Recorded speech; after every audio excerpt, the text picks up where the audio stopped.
अंतरिक्ष प्रयासों की रूपरेखा तैयार करने के लिए प्रधानमंत्री नरेंद्र मोदी ने आज इसरो के साथ उच्च स्तरीय बैठक की है। इसमें इसरो प्रमुख के अलावा कई अधिकारी मौजूद रहे। बैठक में पीएम मोदी ने साल 2035 तक भारतीय अंतरिक्ष स्टेशन और 2040 तक चंद्रमा पर इंसानों को भेजने का लक्ष्य पूरा करने को कहा है।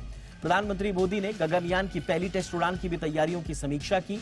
पीएम मोदी ने इसरो के वैज्ञानिकों से शुरू ऑर्बिटर मिशन मंगल लैंडर पर काम करने को कहा। पीएम मोदी ने 2025 में गगनयान को लॉन्च करने का भी लक्ष्य रखा।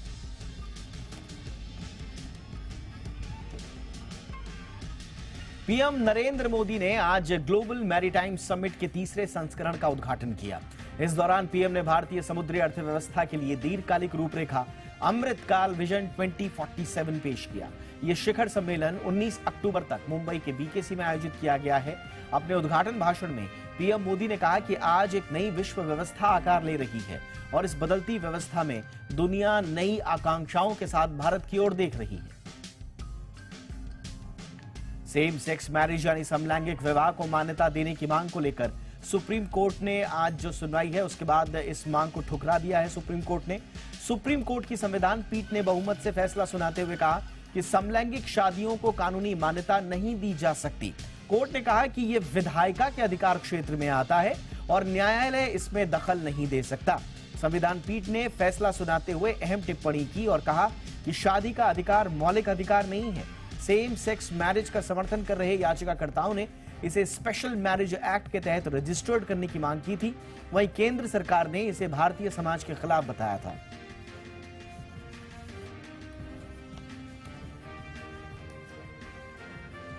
केंद्र सरकार ने 4 प्रेसिडेंट गैलेंट्री मेडल्स को आपस में जोड़ दिया है। Police, fire service, home guard और सिविल डिफेंस और करेक्शनल सर्विसेज के क्षेत्र में दिए जाने वाले प्रेसिडेंट गैलेंट्री मेडल को जोड़कर उनका नाम प्रेसिडेंट मेडल फॉर गैलेंट्री रख दिया गया है। यह आदेश तत्काल प्रभाव से पूरे देश में लागू कर दिए गए हैं। देश के लिए अपनी सेवाएं देने वाले पुलिस बल, होम गार्ड्स, सुरक्षा में जुटे दूसरे लोगों को अपनी ड्यूटी के दौरान बहादुरी दिखाते हुए बलिदान के कार्य करने पर हर साल वीरता पुरस्कार दिए जाते हैं।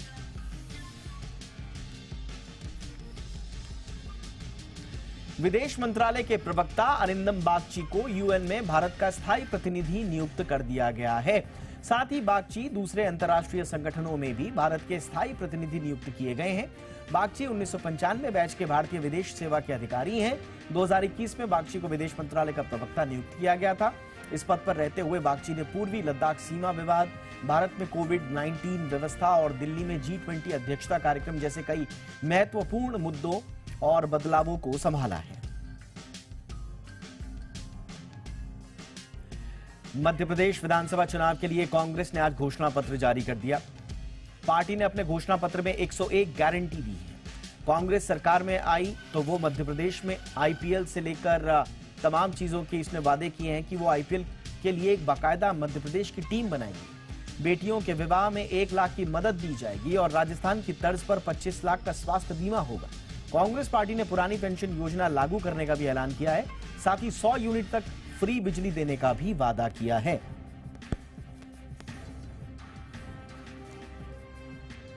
विधानसभा चुनाव के पहले राजस्थान में हलचल तेज हो गई है। महाराणा प्रताप के वंशज विश्वराज सिंह बीजेपी में शामिल हो गए हैं और इनके अलावा भवानी सिंह कालवी ने भी बीजेपी का दामन थाम लिया है। भवानी सिंह कालवी के पिता करनी सेना के अध्यक्ष रहे हैं। इस दौरान प्रेस वार्ता में मौजूद केंद्रीय कानून मंत्री अर्जुन मेघवाल ने कहा कि राजस्थान में इनका पार्टी में बड़ा योगदान रहने वाला है। राजस्थान में 25 नवंबर को वोट डाले जाएंगे और नतीजों का ऐलान 3 दिसंबर को होगा।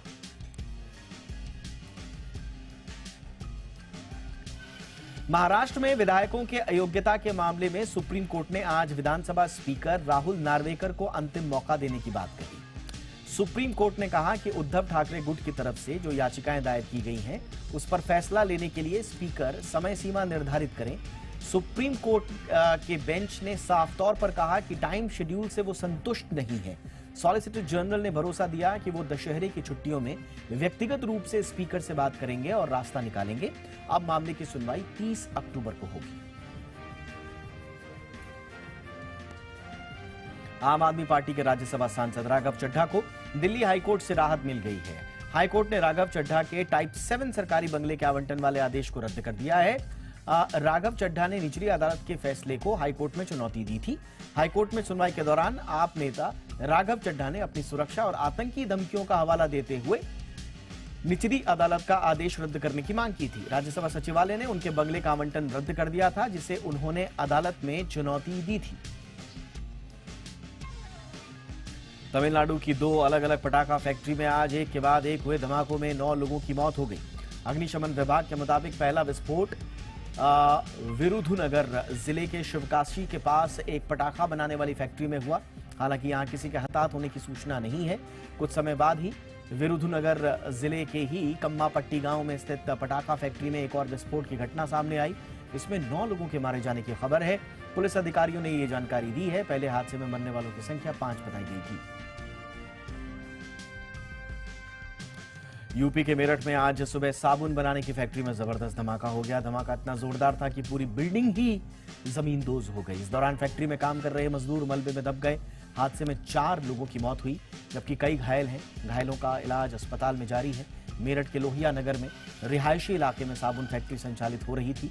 धमाके की जद में आकर आसपास के कुछ मकान भी क्षतिग्रस्त हुए हैं। देश के कई पहाड़ी राज्यों में जमकर बर्फबारी हो रही है। वहीं बर्फबारी से मौसम सुहाना हुआ है, तो कहीं बर्फबारी कहर बनकर आई है। जम्मू कश्मीर के पुंछ में भारी बर्फबारी से मुगल रोड को बंद कर दिया गया है। इससे वाहनों की लंबी कतारें लग गई हैं। कुपवाड़ा में भी बर्फबारी से सड़कों पर बर्फ की चादर जम गई है। वहीं उत्तराखंड के बद्रीनाथ धाम में बर्फबारी से कड़ाके की ठंड से लोगों की मुश्किलें बढ़ गई हैं। केदारनाथ धाम में बर्फबारी से नजारा हालांकि खूबसूरत जरूर हो गया है।